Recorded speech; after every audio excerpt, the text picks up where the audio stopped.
Hola, soy Juan Antonio Monroy. Estoy grabando este video en mi oficina de trabajo en Madrid. Al frente del equipo de grabación está Juan José Bedoya. Este video llega a usted como un servicio del Heraldo de la Verdad. El Heraldo de la Verdad es una entidad religiosa encuadrada en las Iglesias de Cristo, establecida en Abilene, Texas.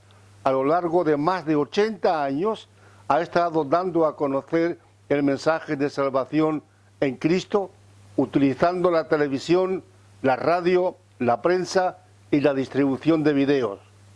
Ahora, a raíz de la epidemia de coronavirus que estamos viviendo, ha decidido llegar al mayor número posible de personas de estas grabaciones. He escrito esta conferencia que voy a leer para usted, para informarle acerca del tema que estamos viviendo actualmente. El coronavirus se ha convertido en una epidemia global. Está extendida por 190 países.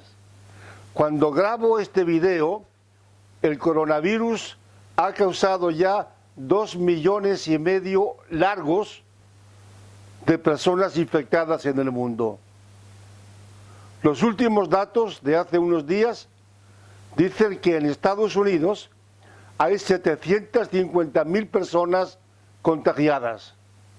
En América Latina se calculan 30,544. Los países donde más proliferan las víctimas en América Latina, en unos más que en otros, son Brasil, México, Argentina, El Salvador, Perú, Chile, Nicaragua, Venezuela y otros. En este video voy a desarrollar 4 ideas en torno al coronavirus. Espero que además de informar, puedan ser de ayuda a quienes lo están visionando. Hace 2 meses, amigas y amigos, nadie podía imaginar lo que está ocurriendo. 2,5 millones, acabo de decir, de personas infectadas en 190 países. ¿Qué significa esto? Que 1/3 de la humanidad vive en estos días confinado, pero conectado en la lucha contra el virus. Esta es la gran paradoja de la epidemia. La enfermedad está uniendo a los pueblos, está sacando lo mejor de nosotros. Los ciudadanos están demostrando que viven por encima de los políticos. Nuestra capacidad de resistencia grita a los vientos que no nos damos por vencidos. Nunca. En un lugar del gran salón donde trabajo, cuelga un cuadro en el que una vez escribí con letras grandes de computadora: no te des por vencido ni estando vencido. Saber para lo que uno vale en la vida da ventaja. Puede que no triunfemos como nos gustaría, pero tampoco fracasamos, y esto en sí es una victoria. Uno de los síntomas negativos que el coronavirus está dejando en las personas es la depresión. Antes de esta epidemia, la depresión cabalgaba por el mundo con la rapidez de uno de los 4 jinetes del Apocalipsis. Estadísticas de antes del virus decían que de los 7,000 millones de seres humanos que habitamos el planeta, 3,000 millones ya padecían alguna forma de depresión. El coronavirus ha aumentado desgraciadamente la cifra. Hoy mismo me entero por la prensa que cuando la epidemia se hizo fuerte en China, la mitad de los médicos y enfermeros ya padecían trastornos depresivos. ¿Qué podían hacer en esta situación?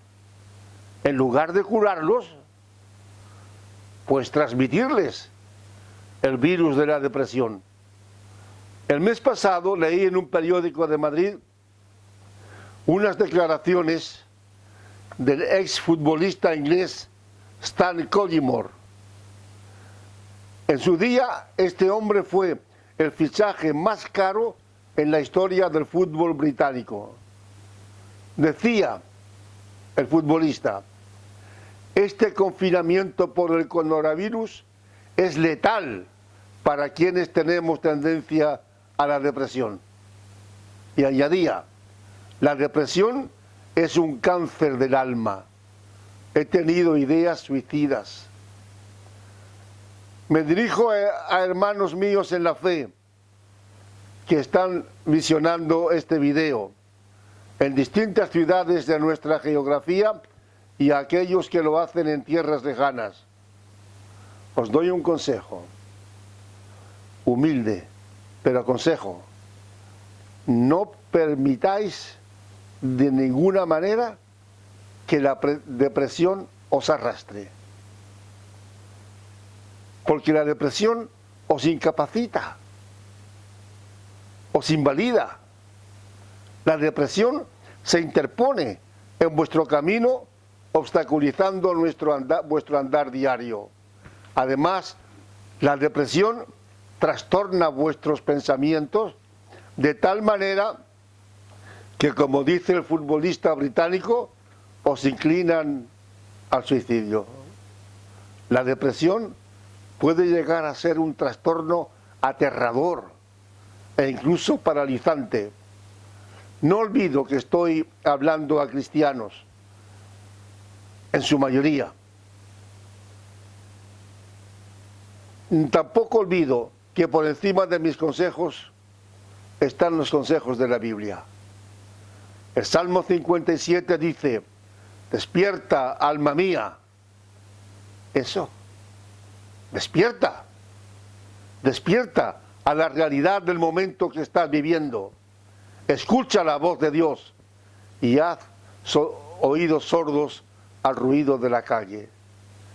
En Hebreos 12:3, el autor nos manda que consideremos la vida de Cristo para extraer de ella nuestra fortaleza emocional. En Colosenses 1:29, Pablo dice que él luchaba, que trabajaba según la potencia de Cristo que actuaba poderosamente en él. Lucha tú también. Aprende a sentir en positivo, aunque los datos sobre infectados y muertos en el mundo te depriman. El optimismo que te propongo no es una fuerza mental, como dirían los psiquiatras, es la seguridad. ¿Sabes cuál? La seguridad de que no duerme el que te guarda. Otra de las angustias que nos está dejando la epidemia de coronavirus que estamos padeciendo es el confinamiento al que nos han sometido las autoridades en todos los países. Este martirio es global. No creamos que somos los únicos en padecerlo. En estos momentos, escúchalo bien, en estos momentos 1/3 de la humanidad vive confinada. Esto supone vivir aislado, supone cortar de golpe toda relación con familiares y amigos. La sensación de soledad nos aparta del mundo habitable. Nos sentimos enclaustrados en nuestras casas. Esto está produciendo en muchas personas una especie de shock, miedo, ansiedad, porque no lo esperábamos. Nos ha venido encima de forma abrupta. El mundo entero está igual que nosotros. No somos las únicas víctimas. En nuestro país, como en otros países, el confinamiento nos ha sido impuesto por órdenes gubernamentales. En Estados Unidos se está luchando. Algunos estados quieren confinar y otros no quieren. Después de 4 semanas encerrados en nuestras casas, como llevamos cuando estoy grabando este video, el presidente del gobierno en nuestro país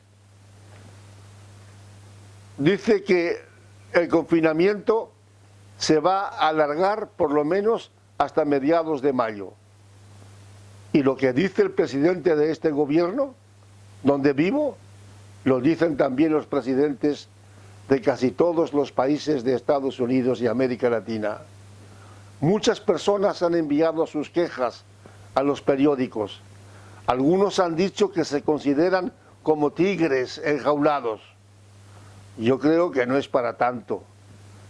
Estos días se habla de confinamiento, mucho, en todas partes. Y con este motivo he vuelto a leer una historia que siempre me ha emocionado. La historia de la judía polaca Elsa Zarlowska.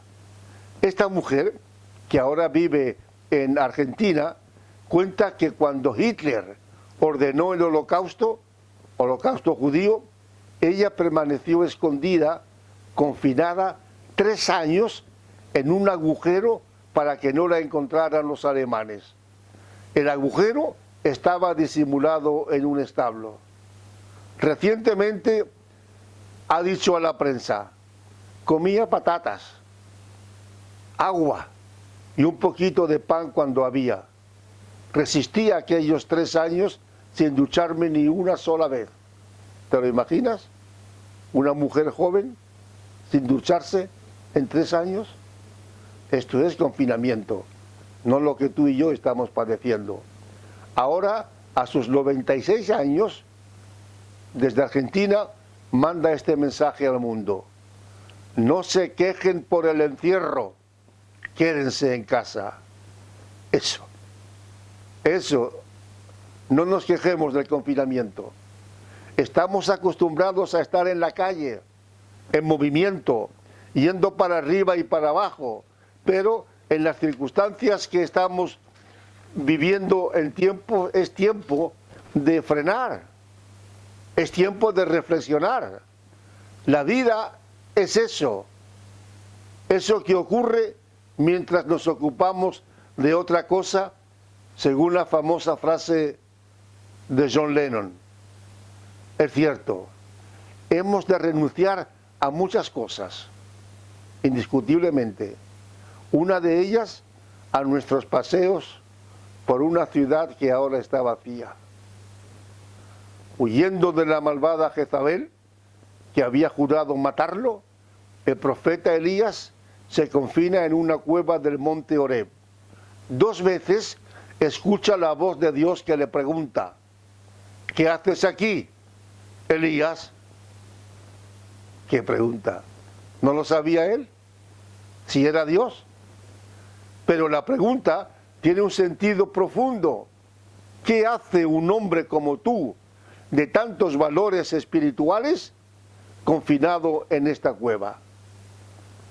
Imaginemos que esta pregunta se dirige a nosotros. ¿Qué hacemos en este tiempo de confinamiento? No nos consideremos víctimas, que no es para tanto. Estamos en nuestro hogar, tenemos un teléfono a mano, tenemos una televisión, tenemos una nevera para conservar los alimentos, tenemos agua caliente, pero los cristianos tenemos más. Tenemos una Biblia. Aprovechemos este confinamiento para volver a leerla desde Génesis a Apocalipsis. Estudiemos la vida de Jesús conforme se narra en los 4 evangelios.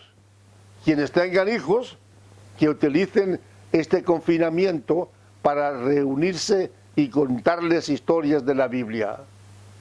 No te angusties si te sientes confinado. La palabra de Dios dice, la casa de los justos permanecerá firme. Para mucha gente, una de las consecuencias del confinamiento impuesto por los presidentes de las naciones es el aburrimiento. Conservo 2 interesantes viñetas gráficas publicadas en España por el diario El País y firmadas por un humorista que se hace llamar Flavita Banana. Una de las 2 viñetas representa una escuela de jóvenes que escuchan atentamente a la profesora. La profesora dice: por consenso mundial, incorporamos este año la asignatura de aburrimiento. La segunda viñeta dibuja una chica tumbada boca abajo en la cama. El padre, de pie ante ella, le pregunta: ¿qué tal llevas el aburrimiento? Y la chica, sin levantar la cabeza, responde: hoy el aburrimiento me lleva a mí. Es decir, un aburrimiento progresivo, lo que decía el escritor francés Henry Stendhal, autor de la célebre novela El rojo y el negro. En carta a su hermana Paulina, Stendhal le escribe, porque la chica se sentía aburrida, igual que la chica de la viñeta gráfica, y le decía: Paulina, el aburrimiento solo es perdonable a tu edad, en la que todavía no se ha aprendido a evitarlo. Después, el que se aburre es un tonto que pasa sobre los demás y por consiguiente todo el mundo le huye. Hoy tenemos unos gramos más de aburrimiento. Nuestros vecinos lo notan y se apartan de nosotros. Al día siguiente tenemos 1 kilo, al otro día 2, y poco a poco nos vamos volviendo estúpidos. El presidente de la Sociedad Española para el Estudio y Ansiedad del Estrés, un psicólogo llamado Antonio Cano, concedió una entrevista el pasado 31 de marzo. Le hizo la entrevista a la periodista Lucía Ramos y en ella trataba el tema del aburrimiento en esta situación de confinamiento prolongado que estamos viviendo. Según este prestigioso psicólogo, el aburrimiento nos afecta de forma negativa. Dice a la periodista: el aislamiento es estresante, pero también depende de cómo lo interpretemos. Hay que mantener la rutina, levantarse, acostarse, mantener los autocuidados, también la higiene personal.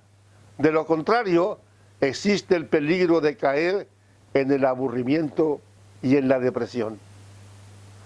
Ante una casa ardiendo, tú tienes que hacer lo posible por apagar el fuego. No puedes contemplar las llamas con gesto aburrido. La antítesis del aburrimiento no es la indiferencia de lo que ocurre a tu alrededor. La antítesis del aburrimiento es la acción. Contra el aburrimiento, solo el trabajo tiene eficacia. Estar confinado es un bien propio y un bien para los demás. No es el fin, aunque nos cueste llevarlo. Lo dijo el filósofo y teólogo francés Blaise Pascal. Dice en su autobiografía: todas las desgracias del ser humano derivan del hecho de no ser capaces de estar tranquilamente sentado y solo en una habitación. Ni solo ni aburrido, hermanos y amigos, ni solo ni aburridos. Desde la habitación que tú estés ocupando, dedícate a darle a la familia, especialmente a tus hijos, el tiempo y el cariño que antes no has podido. Un ratito de lectura en un libro que siempre hayas querido leer y no pudiste hacerlo por falta del tiempo. Ver películas clásicas que tenías olvidadas. Practicar el ejercicio físico que el espacio te permita. Hablar por teléfono con amigos de quienes no tenías noticias por falta de tiempo. Si vives en familia, métete en la cocina. Ayuda a tu mujer en sus labores. Escapa del aburrimiento, ese pájaro de sueño que incuba el huevo de la indolencia. La Biblia no menciona ni una sola vez la palabra aburrimiento. Por algo será. El Hijo y Salvador nuestro decía: mi Padre obra y yo obro. No tenía tiempo de aburrirse. Si uno de los equivalentes del aburrimiento está en la Biblia, y es la palabra cansancio. Isaías habla de personas jóvenes que se fatigan, se cansan, flaquean y caen. Es decir, se hunden en el aburrimiento. Pero los que esperan en Dios, añade el profeta, levantarán las alas como las águilas, correrán y no se cansarán, caminarán y no se fatigarán. Dios nos está diciendo que quienes depositemos en Él nuestra confianza, levantaremos el ánimo y clavaremos 1000 puñales negros en el corazón del aburrimiento. Otro tema es el del coronavirus y las personas mayores. Te hablo de estadísticas de España, pero estas estadísticas reflejan lo que está ocurriendo en todo el mundo.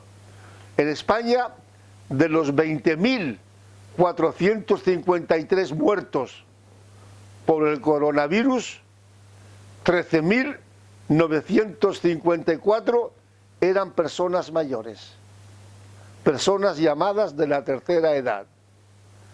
Y la situación empeora a medida que avanza el virus. Los sindicatos están reclamando al gobierno equipos de protección para frenar el coronavirus en estas residencias de ancianos. Un periodista, Juan José Mateo, decía: los datos de centros para personas mayores con discapacidad o enfermedad mental resumen el horror que se está viviendo en estas instalaciones, en las que vivos y muertos han llegado a compartir espacios mientras el personal les atendía sin casi medios de protección. La crónica negra, una crónica escrita con sangre de Drácula, la pusieron estos días algunos directivos de la comunidad catalana.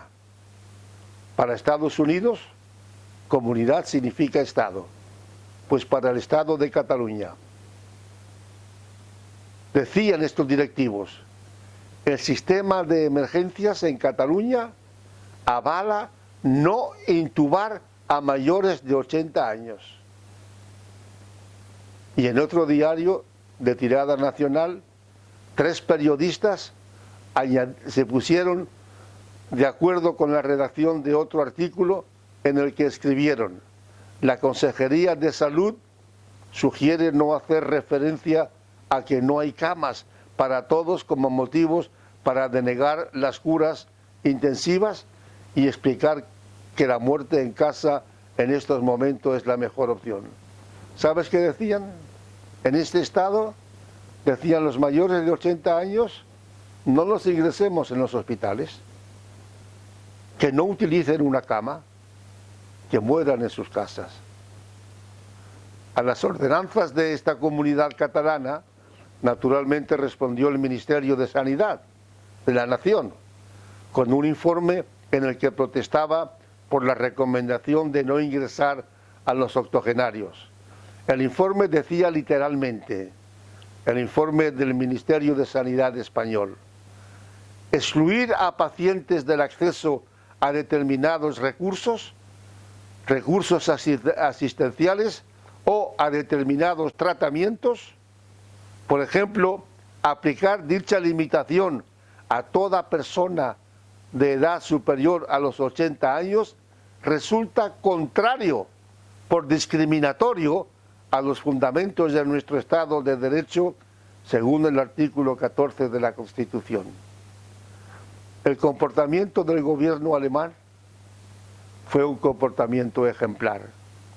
Algunos políticos de ese país pidieron que las personas de más de 70 años permanecieran en su cuarentena indefinidamente, a fin de que los jóvenes pudieran volver a una actividad productiva con ayuda del Estado. Intervino la canciller alemana, Angela Merkel. Esta mujer salió al paso de esa locura con una declaración contundente.